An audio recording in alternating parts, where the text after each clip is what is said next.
So, Rosanna, welcome to Ton Across Conversations. It's a pleasure to have you with us today. Hi, thank you. It's good to be here. And it's good to see you again. Thank you again for coming to the Ton Across Summit in Los Angeles last month. You made some great contributions on the journalist panel. Thank you. I was really inspired by just the questions that were asked at that conference that day, and also just, the fact that there were so many people really willing to engage on these really tough questions. And I know that that conversation that you started that day in Los Angeles has continued, and I just look forward to seeing where we go from here. That's really great to hear. That is one of the hallmarks of our summits is that we try to get people together who may not know each other. The journalists, that panel is invariably one of the most exciting one and the most collegial because you're all in it together to some degree. And so I'm glad to hear there's been some sharing. So speaking of journalism, your topic is in the news. This Yes. interview could not be better timed. It sort of reminds me when we were talking to Jeff Goodell last summer and his book, The Heat Will Kill You First, when we were experiencing, unfortunately, threatening temperatures at exactly the time of the release of his book. So we're talking about your book, California Against the Sea, at a time when if people are turning on the news or hearing about what's going on the coast right now, there's sort of unprecedented waves and erosion and other things. So tell us a little bit about what you're witnessing and how are people responding to the fact that they're actually seeing what you've been talking about.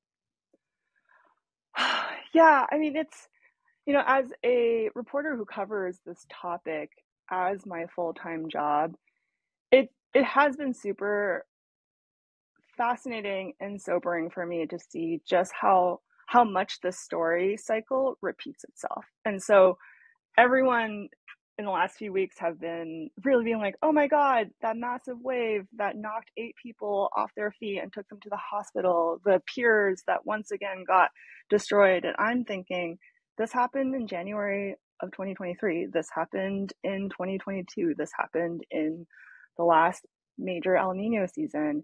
And I'm curious, I bet Jeff Goodell also said something similar or experienced something similar, writing a book about this issue while it's ongoing, and there's always another disaster that happens right as you're about to send the book to the printer, right as about your the book is already out and you're like, oh my God, I wish that was in the book. But to keep up with these disasters is actually a really sobering reflection of how much we are living presently in this ongoing disaster. And so the cover of my book features these set of homes, colorful homes in Capitola by the Sea in Santa Cruz County. And we set that design for the cover in the summer of 2022. And then in January of 2023, the homes became, completely got smashed by waves, debris like littered across the entire street. And the Capitola underwater became the iconic image of that season of sea level rise in California. And the book was ready at the printer. And now, once again, I am seeing these images and coverage and just news reports of the damage caused by, people being surprised by the ocean moving inland. And it is a repeating story that there is no end to it. And I think as someone in the climate change communication space, sea level rise in particular, I find that people are able to more easily write it off as a somewhere later, further down, closer to end of century kind of issue. It feels more abstract. We worry more about wildfires and drought and heat waves even. And yeah, and then what happens in California is the waves roll in, the damages happen, and then the sun comes out the next day. And then we once again forget and move on until the cycle happens again. Well, it's also interesting when you see what's happening right now on the coast, as opposed to a fire. I think there's one response to that, and that's get out of the way. But when you see the large waves, you see erosion, you see damage to communities, but you also see surfers, as if this thing had another side to it that was obviously not threatening to some of those folks. It's just a different kind of situation.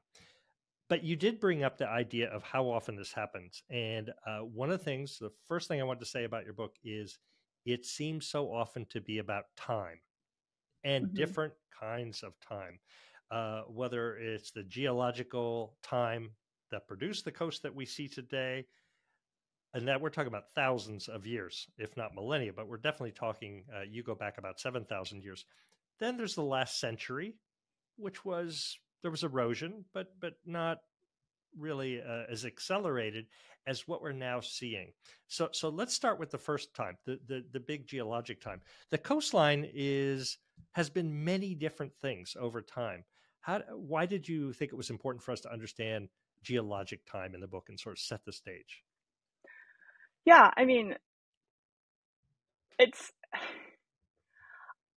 fascinating to me, and I was guilty of this when I first moved to California. The number of people today who still think of the coast as static, as a place that doesn't move, as like a beach that you go to visit, and it, when you come back the next summer, it's supposed to be the same. But the coast inherently is a dynamic process where land meets ocean, and there's this constant tension and back and forth between land and sea.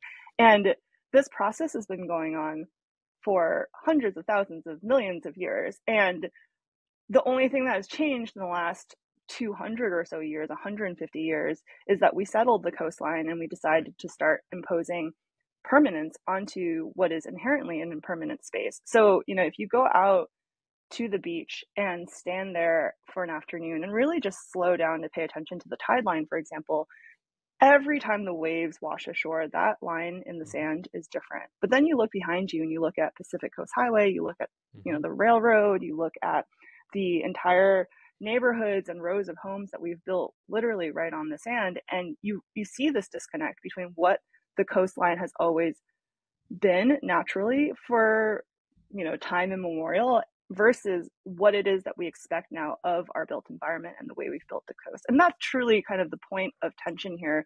As, with sea level rise, the ocean is now moving inland at greater speeds and with greater intensity. And it's threatening these lines in the sand that we have decided to hold on to in the last 150 years to 200 years.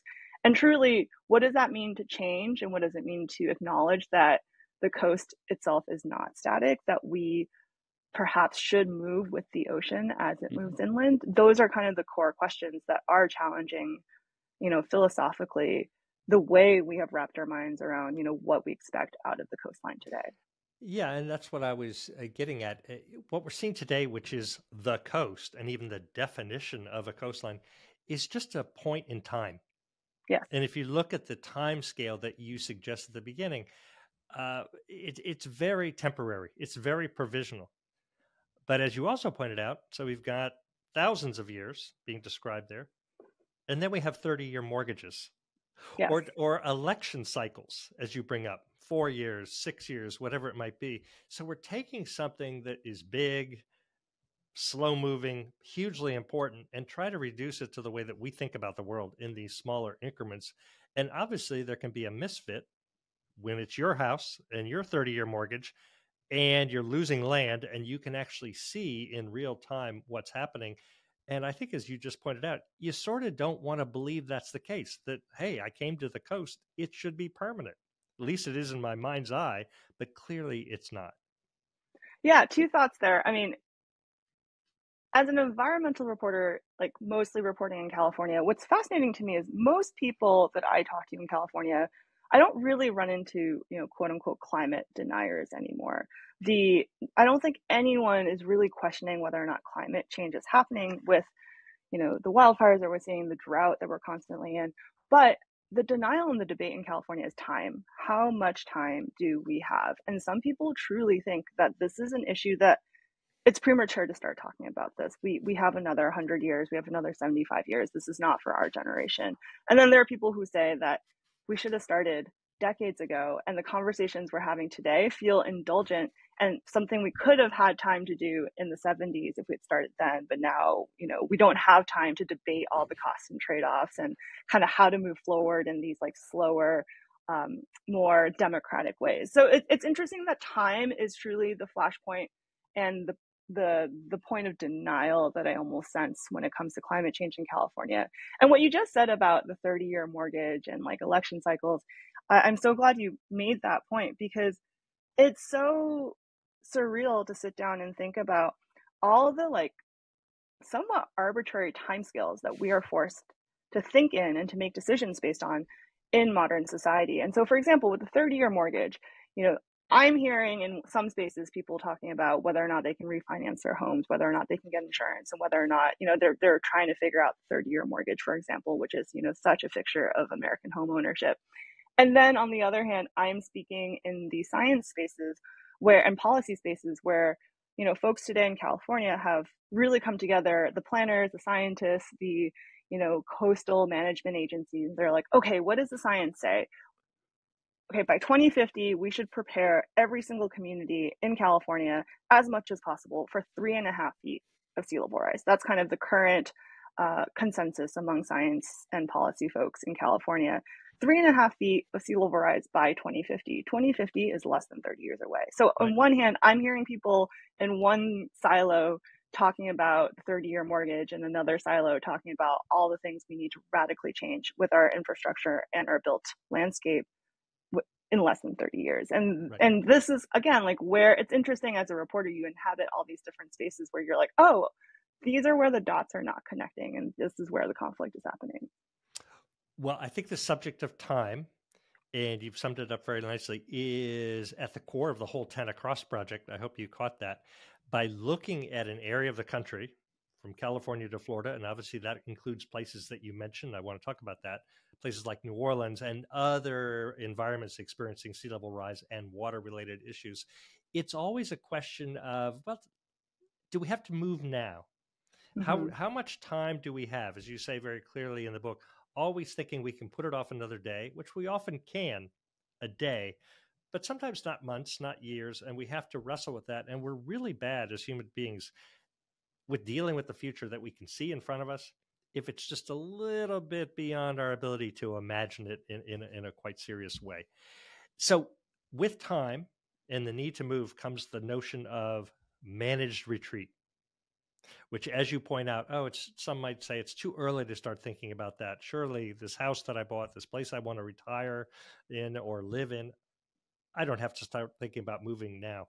Why does managed retreat create some of the friction that you describe in the book?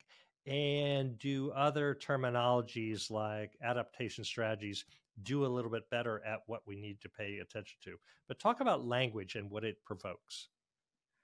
Yeah, I mean, managed retreat is, I mean, I lean away from superlative statements, but managed retreat is probably the most fraught term in the coastal planning sea level rise adaptation space in California, based on the conversations that I have had with folks from every corner of this conversation.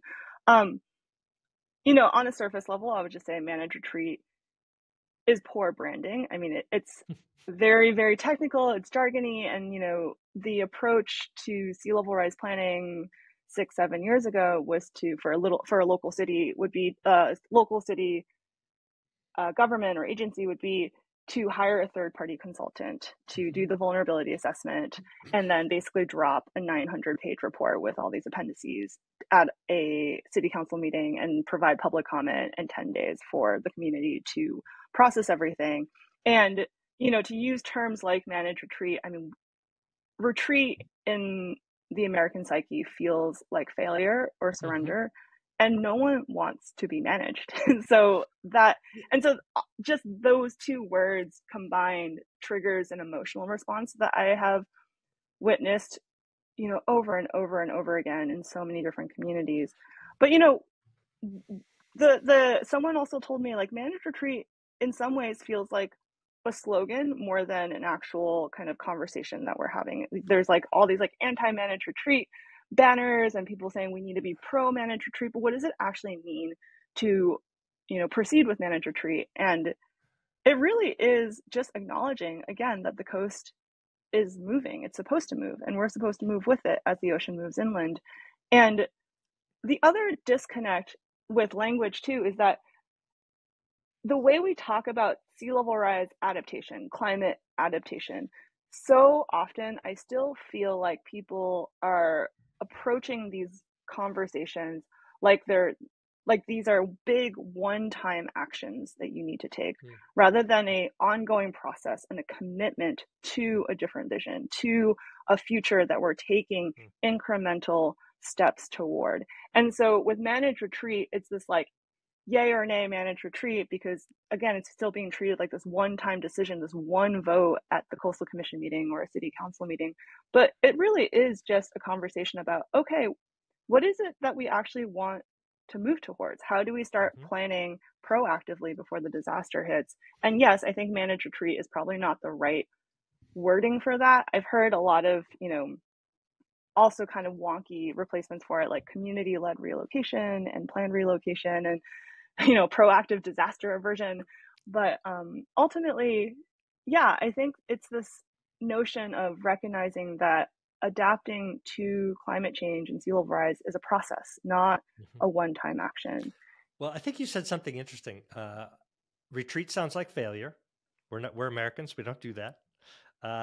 And managed, I think you said nobody wants to be managed. I think for some people, what they're hearing is forced.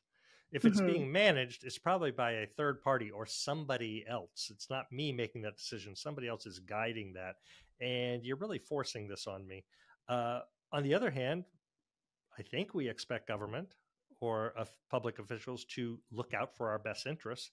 But at a time where institutions are being questioned in terms of their veracity and the authenticity of the information, I think we both understand why it's a difficult moment, or as you said, a fraught term. But it's just fascinating what people hear about that.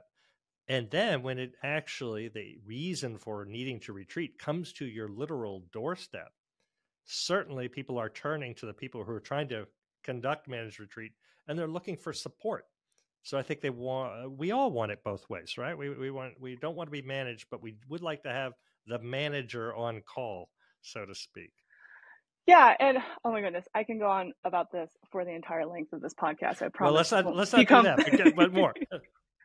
I would just say, one more thought on terminology. I did talk to some local leaders and communities who were more able to see the bigger picture. And one mayor told me managed retreat is just marching in a different direction. And so that's, one way of thinking about it.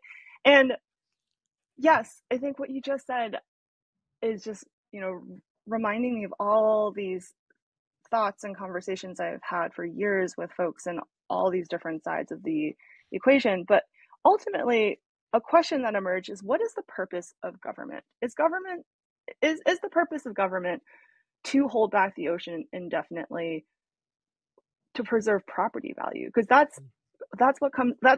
is what a lot of these conversations come down to, is, are we fighting to protect property value or life safety? And so it's interesting that with wildfires, I think the life safety element feels more present, but so much of what's dominating some of these anti-managed retreat or pro-managed retreat conversations still comes down to the question of property value.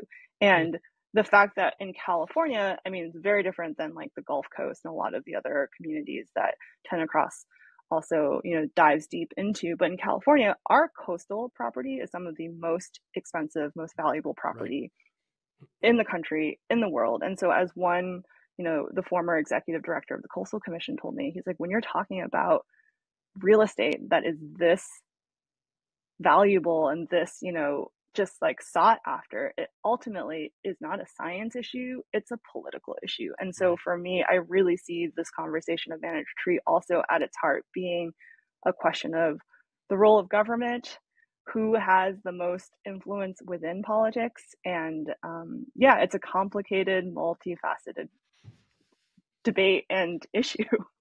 Well, let's return to that when we talk about the California Coastal Act and the commission and what it does.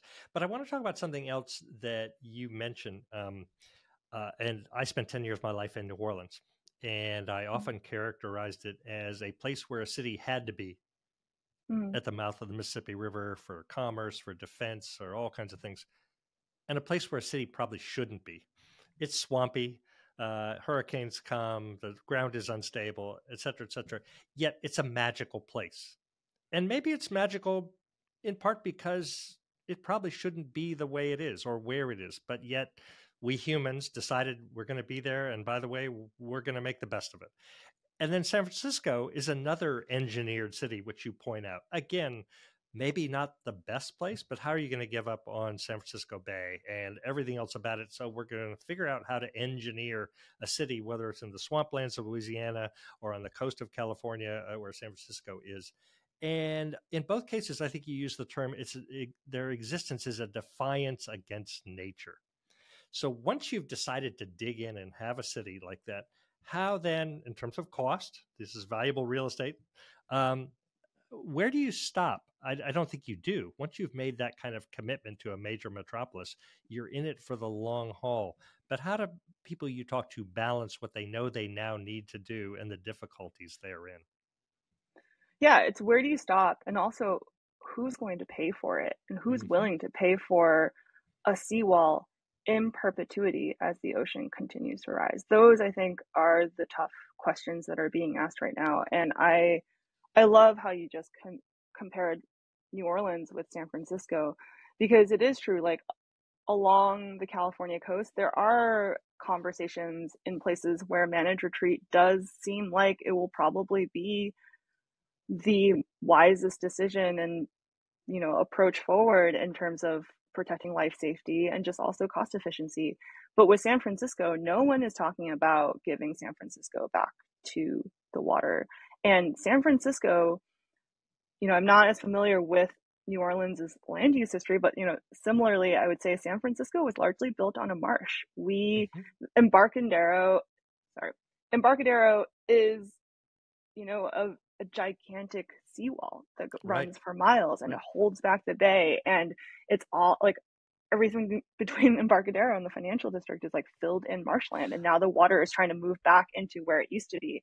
I And think people forget that in part because when they think of San Francisco, they think of hills. And they think the yes, city is built on a mountain of sorts, or at least on a very large hill. And so water shouldn't be a problem. But when it comes down to where the city does meet the water, you're right. The Embarcadero begins to approximate other swampy, marshy, unstable soil conditions. I'm not sure everybody knows that that's so true because they just don't see it in the same way.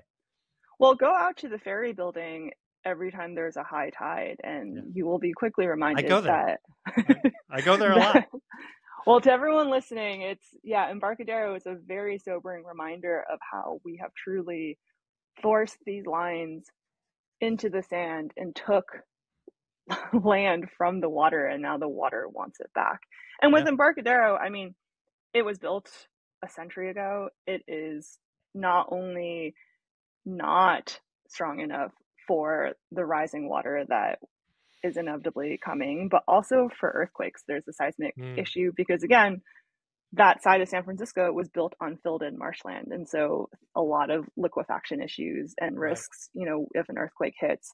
And the the city has committed to fortifying the seawall. It is the numbers continue to grow every time someone does another cost assessment, and it is in the billions at this point.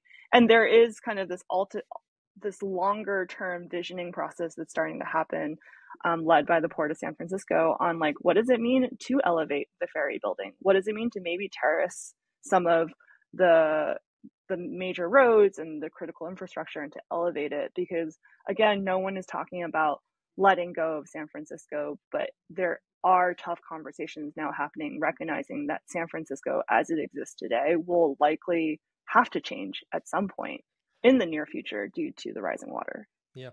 And nobody's going to let New Orleans go. However, and you talk a lot in your book about equity and race and other things, may not be an earthquake, but when a hurricane comes, like it did in Katrina at 2005, and you saw who was impacted on your television, and many of those people didn't look like us.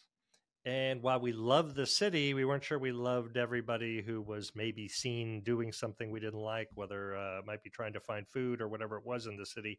And so we're not prepared to give up New Orleans, but things like that test us. Earthquakes and other things that require massive reinvestments in places that maybe ideally shouldn't have been built that way, but they are. And so those are where the really difficult decisions come. And I think in places like New Orleans and San Francisco, two of the most amazing cities in this country, we're not going to give up on them, but we are going to have to make what you just described, very hard decisions about what we Yeah. keep and what we can't keep. Yeah, and what you just described about just the heartbreaking tragedies and chaos after a disaster like Katrina is what Manage Retreat is trying to manage ahead of time, right? Because what happens, and if you look at the hurricanes that swept through Houston, for example, a couple years ago, and Florida, it just, if we wait until the disaster hits, it's this idea of even trying to respond equitably and to make everyone feel whole. That's completely out the window once the disaster hits. It's every man for themselves, every person for themselves, and it's a matter of survival. And truly, the people who get to leave and maybe come back and rebuild, or the people who are able to go somewhere else and to survive, that's where you really see the stark inequities in our society start to sharpen into focus. And again, Manage Retreat is supposed to be, from the technical perspective, a process that tries to avert these disasters and to begin this process of transitioning away from high risk places in a way that feels fair and equitable, and to make sure that every person, like, no one gets left behind, because after a disaster, people do get left behind. And yet you have this sort of stunning quote in your book by Hop Hopkins describing what you and I are talking about right now, and saying, when you're addressing climate change, sometimes the solutions are made possible by valuing some communities over others. And you can't have climate change without sacrifice zones. And you can't have sacrifice zones without disposable people. And you can't have disposable people without racism. This is a quote from someone working, to address these issues, putting it in pretty stark terms, which are probably accurate based on what we saw, let's say, during Katrina. The people without means, who can't build enormous seawalls or escape a city like New Orleans during a hurricane or flood, they're the ones who are on the front lines of the difficulties that result from climate change. And I think he describes it there in terms that I've never quite seen so bold. Yeah, that quote really stuck with me as well. I mean, this notion of sacrifice zones is, just applying it to the California coast, for example. And this is where I'm really grateful for the indie publisher I ended up publishing this book with, because so often the way we talk about California, and in coastal towns, and your images of what the California coast is, it's Santa Monica, it's Malibu, it's Santa Barbara. We talk about San Francisco, but between all those iconic cities, there, and the California coast spans 1,200 miles from the Oregon border all the way to Mexico, and there are so many towns that aren't Malibu, that aren't Laguna Beach, that got sacrificed for the sake of, our industrial needs. We have towns that are situated, where the power plants are, where the wastewater treatment plants are. We have a lot of critical infrastructure that we do rely on and needs to be situated on the coast. And those communities often get lost in the conversation about California and the coast. And so for me, it was like, if I wrote a big kind of mass market book on sea level rise, California would have ended up being like one chapter, and that chapter would have inevitably ended up just in San Francisco or Santa Monica or Malibu. And to be able to dedicate an entire book on all the different communities in California allowed me to go to places like Marin City and East Oakland, and to really think about the places that we have willingly sacrificed and designated as not worthy of investment for tourism or for green space, and to really see how sea level rise for those communities is also a very pressing issue when it comes to whether or not the rising water will remobilize toxic chemicals in Superfund sites that never got fully cleaned up, whether or not sea level rise could affect where do they go when they get displaced, again, to your point in Katrina. And so it is really important to make sure that everyone who belongs in this conversation are actually in this conversation about sea level rise adaptation, because for so long it was kind of like a coastal elite conversation in California, and it really isn't, because there's just so many communities up and down the coast that have just not had their voice heard, or even their stories highlighted in these spaces, in these discussions. I found that to be one of the most interesting things about your book. And it's interesting what you said about the publisher who was willing to go with you, in that one would think that a coastal discussion, I think you articulated very well. When California coast is mentioned, the image in your mind's eye is not a lot of what you're describing. It's the places in between that we think we know. And do you think there's something? Obviously, it has a lot to do with water. Wherever there's water, there's an edge of some kind. Mm-hmm. But do you think the coast in particular is producing more extreme examples of that because of the wealth or lack thereof? Because California itself is really complex. People think of these cities and maybe think of Silicon Valley and elsewhere, but there are about 6, 7 states in California, some of which are very much impoverished, with people without access to the things you would think that we would have in this country. But when it comes to the coast, that seems surprising, I'm sure, to people, that somehow that real estate would be so valuable, that water's edge is so important, that you wouldn't see what you describe in the book. Yeah, and I would say that there are places along the coast that do receive a lot of investment in just taking care of the community, in tourism, and the more the property value is worth, the more the property taxes are, which allows the city to continue to beautify Mm-hmm. and gentrify their communities. And then there are communities that are so disinvested and so overlooked that they just don't even have the opportunity to nurture and build and clean up their communities. I mean, I'm thinking of this community called Marin City in Marin County. And Marin City, even though its name suggests it's a city, is unincorporated in Marin County. And they are the definition of overlooked, like to the point that if you search for Marin City in Google Maps, like when I first started writing about them, it showed up as Sausalito. They have the same zip code as Sausalito. And it's this historically Black community that really came together at the height of World War II, when a lot of Black workers from the Jim Crow South came to help, mass build Liberty ships at record-breaking speed. And when they settled in Marin City and this very slapped together public housing to help with the war, they weren't allowed to leave after, or they were unable to buy property elsewhere. And so they were all stuck in this little bubble, nestled into Marin County between Mill Valley and Sausalito.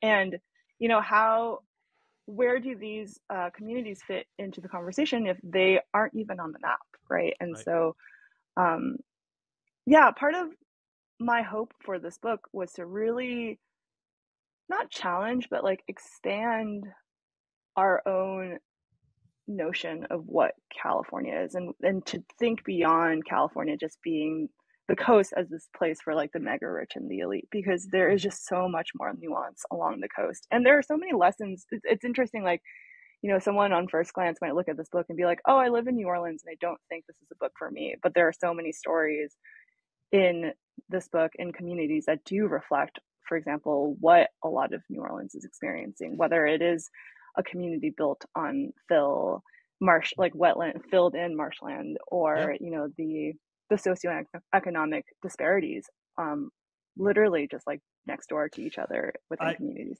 I'm saying this not just to be self-congratulatory, but that is the point of 10 Across. When we brought, for example, people from the arid Southwest together with people in the Gulf region to talk about water, other kinds of issues related to water, too much or too little, people found so much common purpose around their situations being comparable to others, which they hadn't imagined, the policy issues, the community issues, the histories. And so that's part of what we're doing. So one of the things that also comes up, and I think you have a deep respect for indigenous peoples and how they approach the land and the 30 by 30 notion as to how we should think about the coast. And we've done the same thing around fire, as you probably know, and other reporters at the LA Times have spoken about trying to understand how people, long before we arrived in this part of the country, dealt with the issue of fire more productively. What's your hope for that kind of orientation, given where we are in society, what we've already built? We've so overwhelmed the land, and you describe in the book very, I think, poetically, what it must be like for someone to look out over a place where their ancestors once lived, and it's now Los Angeles, right? Not a shred of evidence of what had been there before. So what's your hope for how we might approach this differently, given how far we are into the 21st century? Yeah, and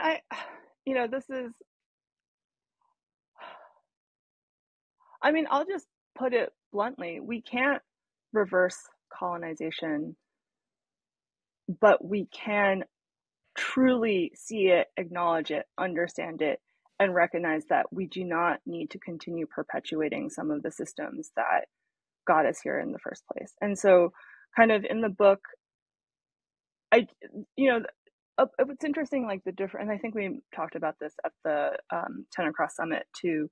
Just for me, like writing a book, I realize is not just about the intellectual journey of the reader, but it's also there's a philosophical journey there too. And so for me, the philosophical journey, as as a reporter, I'm always thinking about the facts and the data and translating the science and the policies. I'm like so in intellectual land, but to shift into the philosophical, the indigenous perspective was what really grounded me and guided me and made me really think more deeply about what it is, what exactly got us here in the first place. And I think, as a reporter, as a writer, like and as a storyteller, I'm constantly thinking about how when you choose to quote someone, you give them power. And when you choose to tell their stories and center their perspectives, you give that perspective power.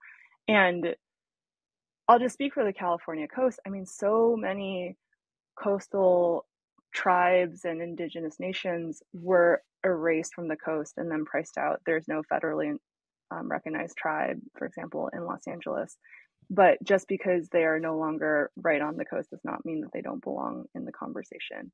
And the more you kind of look at, indigenous ways of relating to the coast, acknowledging that this is a constantly moving landscape that we're supposed to move with and to live in harmony with, it really starts to shift the way we think about how, we manage our infrastructure and how we have chosen instead to hold the line for the last 150 years along these kind of arbitrary boundaries. And, beyond the indigenous, like it's just like, maybe this is the most radical thing I'll say today. What is it that we're actually fighting for? Property values we talked about earlier, but also property lines and jurisdictional boundaries. And all of these boundaries don't matter to the ocean. And if you bring in kind of these non-Western ways of relating to nature and looking at landscapes, I mean, it's also the way we structure our agencies, right? It's like, if I want to talk about water, I have to go to this water agency. If I want to talk about the coast, I have to go talk to this coastal agency. And if I want to talk about, I have to talk to two different cities to figure out one beach because their jurisdictional boundaries like end in the middle of it. And it just, none of that matters when you de-Westernize some of the ways we think about land, and not just land, but kind of these kind of in between land and ocean space. The coast in itself is like sometimes underwater and sometimes above water, and we've kind of lost sight of that as well.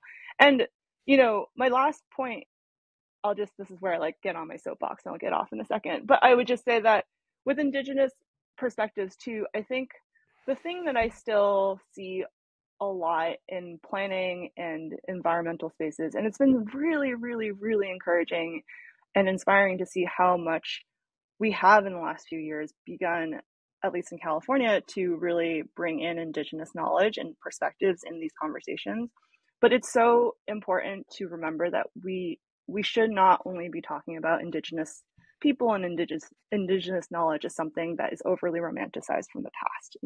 Indigenous perspectives also belong in the present, and they are absolutely critical in the way we reframe and rethink and reimagine going into the future. And so there is this tendency that I notice sometimes about, okay, we've brought in indigenous perspectives, but we're still talking about them in the past tense, or how we used to live in a way that, doesn't feel in conversation with the future. And so for this book too, I really sought to kind of start bridging, having Western science and indigenous knowledge, for example, be building off of each other, to be in conversation with each other rather than a either or, which is something that I still see kind of in policy and science, in the climate space, that there is like a section in a 300-page report on, traditional ecological knowledge, but it's not interwoven throughout kind of the entire approach. And so I think that's the next step. We've started to acknowledge it. We've started to amplify and bring these perspectives to the table, which is really inspiring. But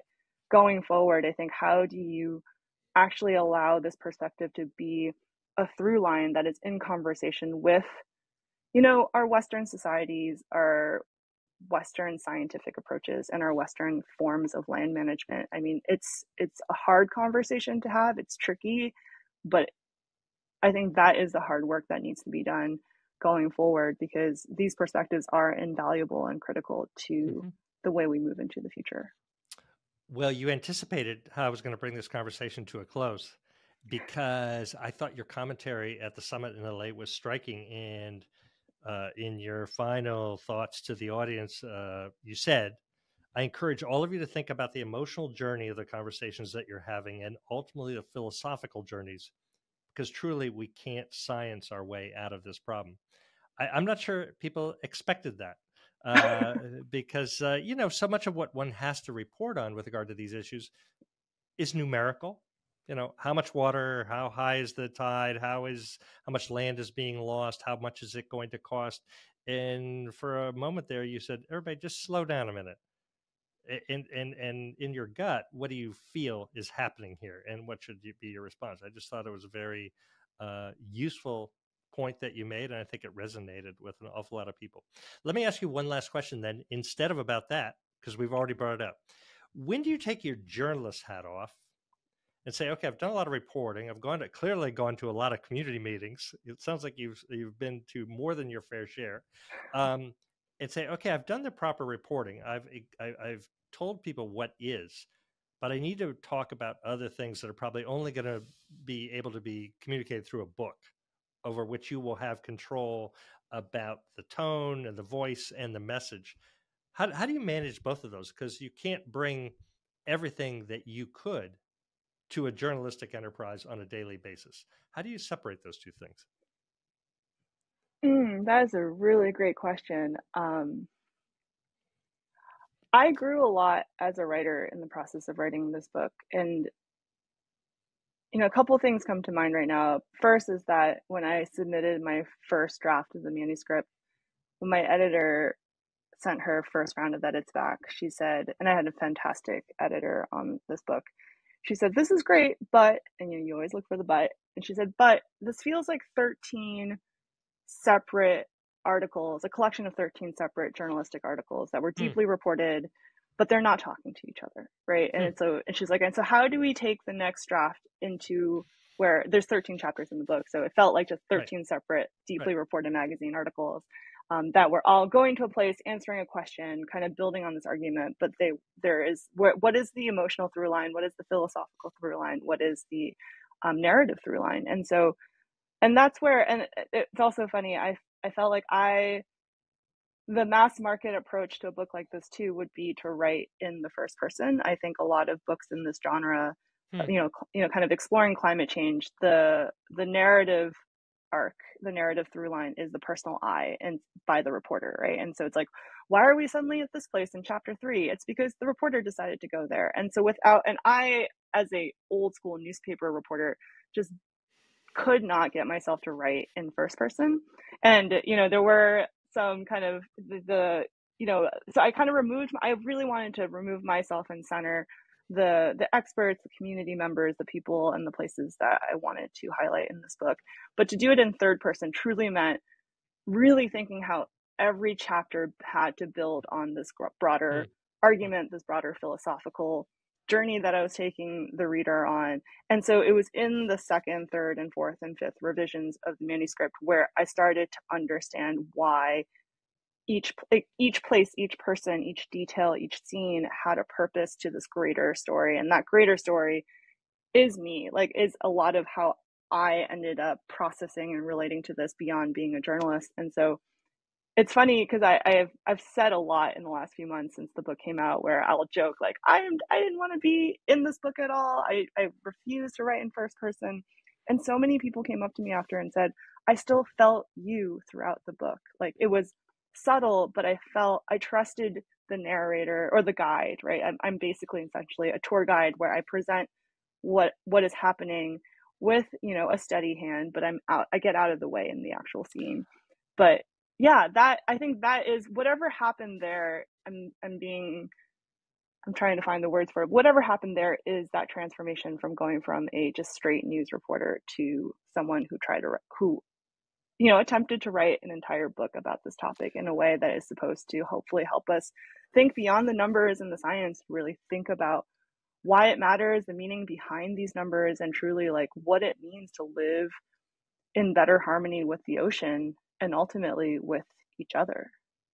Well, I would concur with whoever told you that they definitely felt you in the book, your voice, your presence, your point of view. It comes through loud and clear. And I hardly think you're an old school reporter. That's a sort of interesting way to characterize yourself, but I think I know what you mean by that. But anyway, it has been a pleasure to speak with you about your book. It was a pleasure to meet you in person in Los Angeles. And as you said before, I hope the connections that you made there persist. And I hope we stay in touch because I look forward to your next book and more of your reporting. So, Rosanna, thank you so much for your time today. Duke, thank you. I mean, I'm sorry. Duke, thank you. I'm just in awe and so inspired by the conversations that you have guided and just the space that you create for us to go deeper on these much needed conversations. So thank you for bringing me on to the podcast today. Very kind of you to say. Look forward to our next conversation. Thank you. Thank you.